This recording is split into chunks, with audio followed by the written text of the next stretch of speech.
We're already getting the this from the publicist and we haven't even started yet. That's not fair. But it makes it great. It makes it great, that's right. Yeah, inspires us to be our best.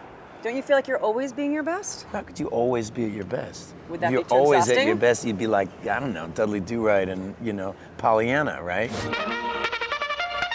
Maybe we're saying you can be always at your best, but not every moment is a high point. Right.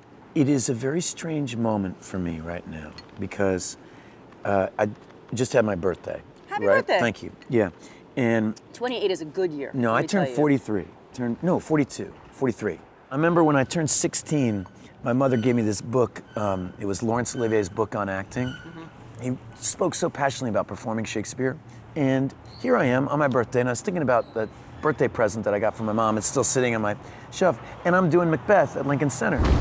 It is a tale told by an idiot, full of sound and fury, signifying nothing. I mean, there's no better theater in the United States of America than Lincoln Center. And so I'm not even just doing some kind of off production of Macbeth, I'm a part of somebody's... I loved the off production of Macbeth, by the way. It was on 42nd Street. It was so hot. It was amazing. But it's a thrill.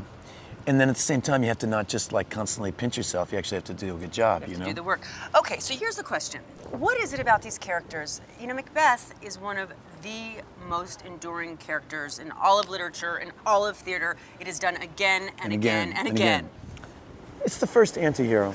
There's a great old expression, we all have two wolves inside of us. There's a good wolf and a bad wolf. Okay. And the one wolf is virtue and joy and hope and love, and the other is greed and lust and anger and jealousy.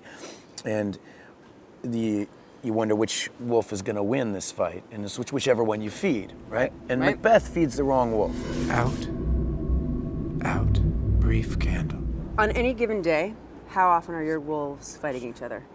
They're always at play, bastards. Do you hear them all the time in your heads? Head. You have one head. I have one Well, wait a minute. Let's not, don't No, go there. farther with No. that thought. Not to put you on the spot, or at some point this morning, what was the big fight in there? Why do I do interviews? What's the point? Is there any point? What are you going to say that's interesting? You're going to sound like a turkey. You're going to come off like some kind of ding-dong. And then the other party, it's like, no, do your best. Get out there. Be proud of yourself, Which one won today? I mean, I know you're here because those two ladies made you come here, but which one spiritually won for you today? The day is young. Seize the day. Gather ye rosebuds while ye may. Dead Poet Society, there must be quotes that people always say to you. Yo, that's a mouse. Come on. Sound your barbaric yawp over the rooftops of the world. Yo, oh good God, boy, yeah, like there it is. You're Hamlet. I see my father. Giant movies like Training Day. Brooklyn's Finest. Promise you. Big movie, little movie. What's a more comfortable acting space for you? Being in the room with talented people. I swear, I hate being in a big movie with a bunch of numbnuts. And I hate being in a little movie with a bunch of idiots. If you're on set of Training Day and you're actually doing scenes with Denzel Washington every day and you're not thrilled, then you're an idiot and you should be fired. What are you gonna smoke that? Nope, you are. I'm always chasing, that's my carrot, is being in the room with talented people who have something to say, because they inspire you. If that's your carrot, what's your Achilles heel? I can be a pretentious You can? Yeah, totally. When? What's the most recent pretentious turkey thing you God, did? what are you kidding? 5 times a day. I know. I I know because I... because you see it. If we're meeting for the first time today on a train, would you find me attractive? You're asking a theoretical question. I mean, technically, wouldn't I be cheating on you? Okay, why can't you just say yes? No, I did. I said, of course. I That wanted was- you to say something romantic and you blew it. Before sunrise, before sunset, before midnight. Right. 3 movies following a love story over 3 decades. You and Julie Delpy. We see a romance grow, blossom, change, wither, etc. You're so corny. Sometimes No, I'm I just just- like, I mean- are you, what are you, No, a 12-year-old I'm just- girl? it's- I mean, No love story can be beautiful from the first day to the last, can it? Unless it's a short one. Yeah, a one-night stand can be all right that way. No, because the morning is not beautiful. Yeah, right. We've all been there. I mean, I haven't been there. No, but you've read about it. I've read about it. I saw a movie or two. Yeah. Does it make you feel heartbroken for love in general that it can't ever be perfect? It's our desire to make everything perfect that makes us suffer so much. Everything is flawed. Our friendships are flawed, our love affairs are flawed, our children are flawed, we are flawed. I'm not flawed. I mean, except for you.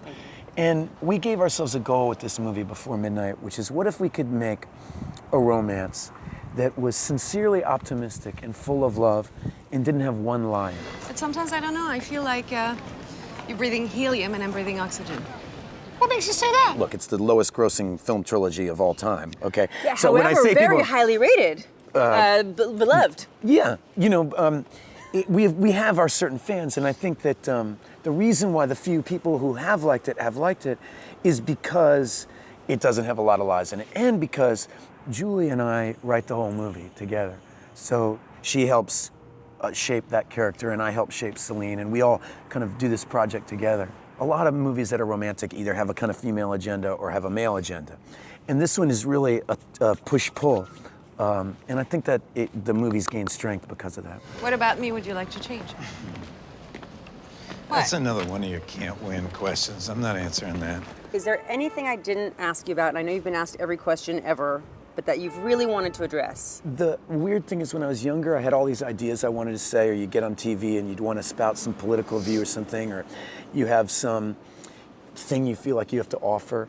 And the older I get, the more I feel like I should be listening more.